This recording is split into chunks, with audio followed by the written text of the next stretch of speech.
2, 1. Boom! Gosh, I ain't choked up there. 3, 2, 1, boom. Welcome to the Big Honker Podcast. This is the episode of today, brought to you by BossShotShells.com. Check them out at BossShotShells.com. Today is my day. April My day 17th. is April 17th. Okay, my person born today, let me give you a little hint. She was Ashton Kutcher's character in the comedy Dude, Where's My Car? It was his girlfriend. I don't know that I ever saw that. She appeared in a drama called Stealing Time. Definitely never saw that. She was in Alias. Jessica Alba. No. She was married to a famous guy. She was in Catch Me If You Can. She was in Pearl Harbor. Kay Beckinsale. Nope. We're going to get there eventually with something. She was in Valentine's Day. I don't know. I saw Odd that. Life of Timothy Green. Definitely never saw that. She was in Dallas Buyers Club. Why don't I remember? She was in Draft Day. I think she's a smoke show. She was in Draft Day with Kevin Costner? Mm-hmm. Amy Adams? No. Jennifer Garner.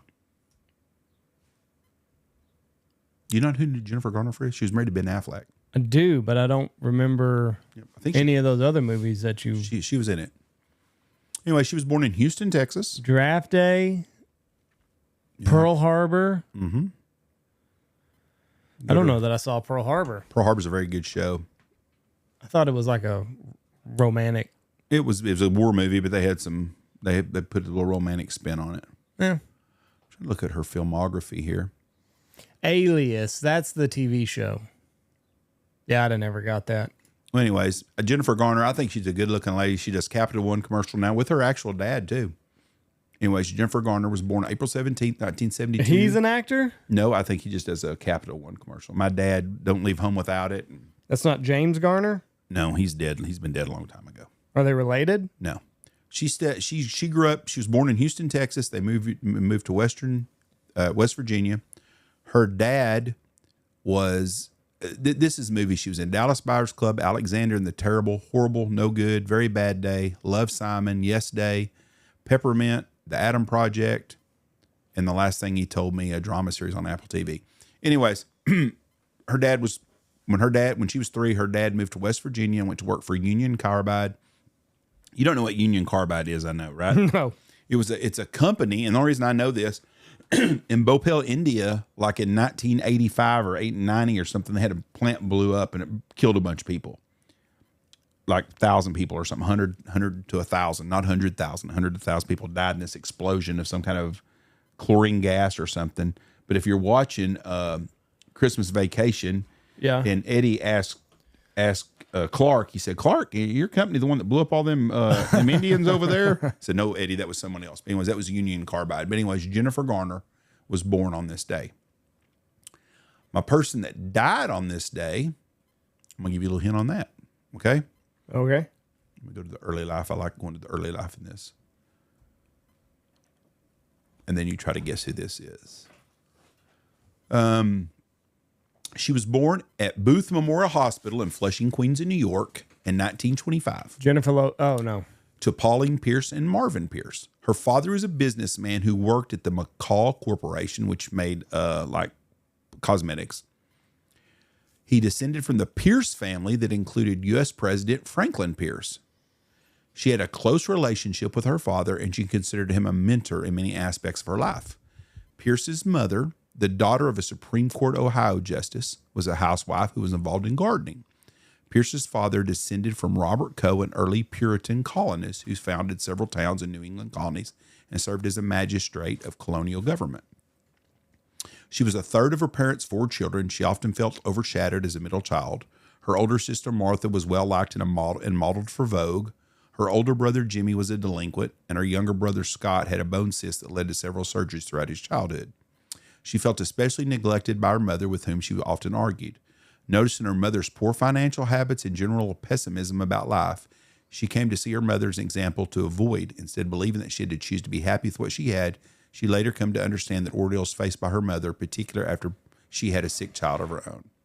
She grew up in Rye, New York, where she lived in relative comfort with servants assisting the family. She later described herself as a very happy fat child, while the family lost some of the comforts during the Great Depression. Her father's successful career kept them from poverty. In her youth, she was athletic, enjoyed swimming, tennis, and cycling. For the first years of her schooling, she was a public school student, attended Milton School. Insecure about her appearance as a child, she adopted a self-depreciating sense of humor and harshly judged her schoolmate. She met her future husband at a Christmas dance at the Greenwich Country Club, where she saw her across the room. After dance together, they instead sat and talked because he did not know how to waltz. They were immediately infatuated with one another, and they met again, first at a dance the following night, and then when he agreed to play a basketball game with her brother. They kept a correspondence after Pierce, that's her maiden name, returned to Ashley Hall and went on a date during their spring break. He then asked her to accompany him to senior prom. He enlisted in the U.S. Navy in 1942. After he graduated, they saw each other on visits until the following year when they were secretly engaged. Despite their original intention of secrecy, the family soon knew of it. Pierce graduated from Ashley Hall in 1943. She attended Smith College while he was fighting in the Pacific Theater of World War II, but dropped out at the beginning of her second year in anticipation of their wedding. While in college, she focused on the social and athletic aspects. She worked as a gopher in a nuts and bolts factory, so she was basically Rosie the Riveter. While he was on leave, she accompanied him to his family home. She took quickly to the family, and they gave her a nickname, which was derived from teasingly call her by the name of the family horse. I don't want to say her name, it'll give her away. She retained the nickname for life. In June 1944, she feared him dead after learning his plane was shot down, but he was soon found and rescued.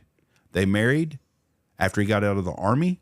He went to Yale. He graduated from Yale, or the Navy, graduated from Yale, and then moved to Texas and got in the oil business. She is. Ann Richards. Nope. Barbara Bush. Oh, okay. Moved to Midland, Texas, or got in Houston, then her son lived in Midland. So she is the former First Lady and also the mother of a former president. I always kind of liked her. Clint Hill's book, The Seven Presidents, talks about her as being, when they would be at Kennebunkport at that place in the wintertime. You imagine, you saw that house. You imagine in winter how cold it must be there with that water coming off, and said that they would stand guard outside the house. Whew. And she would make George go out there and take him hot chocolate. You know, they were protecting him, but she would make him come inside right, and give him hot chocolate and stuff. And so takes care of him. Yeah, she's supposed to be a pretty good lady. So, anyways, Barbara Bush, this lady that died on this day. My event took place today. You ready for this? Don't look at my computer. Okay, okay, because I don't want you to guess. What do you think is the number one American-made by sales muscle car of all time? And it was the first one. Mustang. Yes. Ford Mustang was built and come out in production in 1964. My mom had a 64 Mustang that my Uncle BG wrecked 2 or 3 times when he was in high school. Anyways, it's the longest produced Ford car nameplate, currently in its 7th generation. And I don't think the new Mustangs are a lot better. They went to a real shitty Mustang in the 70s, late 70s. It was terrible looking. At least now they're kind of sporty. I just don't like any of the new muscle cars today. But originally predicted to sell 100,000 vehicles in 1965, and it sold 400,000 in its first year. Everybody wants a muscle car. Most cars that Mustang that Ford had sold since when they first come out with the Model T. It was that kind of big. And so then again, they relaunched another one in August of 2018, produced the 10 millionth Mustang, matching the first 65 Mustang. So anyways, Mustangs come out in 1965. Do you know what they were named after? Executive stylist John Najjar was a fan of the World War II P-51 Mustang fighter plane. And he said it was one badass airplane that was building a badass sports car, basically. So anyways, first generation was 65. Then they did all kinds of different, they had a fastback. They did all kinds of different things. They upgraded. Then they had the Mach 1. They're cool cars. And then they got into that crap here, the second, 1974. Look at that Mustang in 1974. Isn't that atrocious looking? Yeah, I mean, it went from then that King Cobra No damn king cobra. Looked like a garter snake. And then third generation in the early 70s was even worse.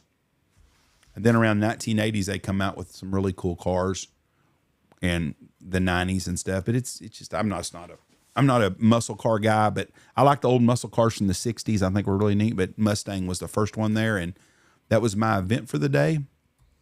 Was the Mustang. Nobody buys muscle cars anymore. No. Hell, you can buy a brand new Camaro fully loaded for $5,000 or something. Half the price of a pickup. Yes. And I'd rather have a pickup. Yeah. All right. Well, thank y'all for listening to this. That is my today, and that's April 17th. That's the day in history. And there wasn't, and I'm telling you right now, on Jennifer Garner, there wasn't a whole lot there. Well, at least she's good looking. She's a good looking lady. For an older lady, she's a pretty attractive lady. Watch for deer. Bye. God bless.